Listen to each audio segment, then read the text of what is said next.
let's talk about the phases of the moon. Let's pretend that you're the sun, okay? You're the light in my life. All right, here we go. Here's the Earth, here's the moon. In this alignment, where the moon is between the sun, you, and the Earth, we call this the new moon. Now, the new moon is not visible to anybody on Earth because it's up at the same time as the sun. And so the sky is too bright for us to see the new moon.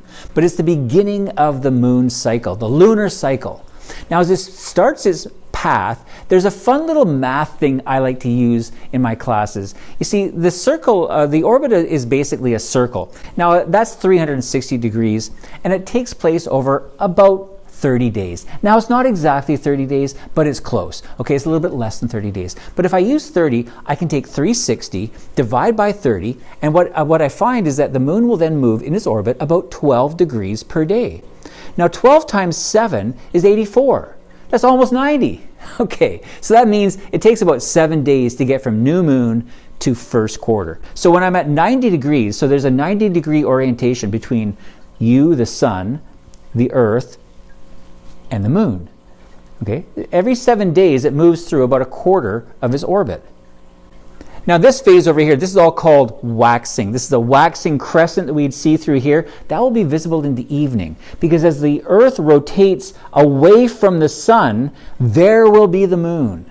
So I'll see it in the evening after the sun sets and through the waxing crescent through the first quarter, right through to the waxing gibbous phase. It's called gibbous over here, where it's not quite full, but it's more than half.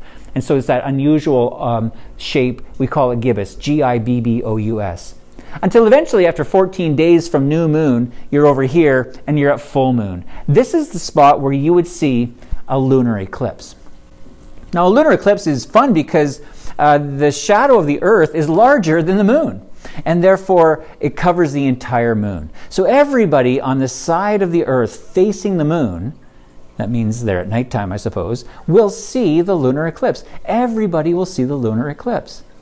So it actually isn't that rare of an event to see a lunar eclipse in your lifetime. Now, what will happen, of course, is as the 12 degrees per day carries on, you'll move into the waning phase. Everything over here is called waning.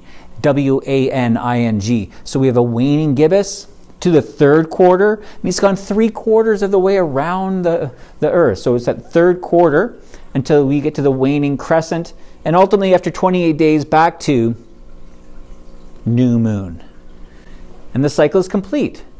So we're in the evening on our waxing phases, and we're in the mornings in our waning phases. So sometimes you see the moon in the morning, and students have asked me, why do I see the moon in the morning? Shouldn't I see the moon at nighttime? But of course, the moon, if it's in this orientation, you're the sun, Earth, moon. This is a less than a 90-degree angle here, isn't it? And as the Earth rotates around to see the rising sun, there will be the moon.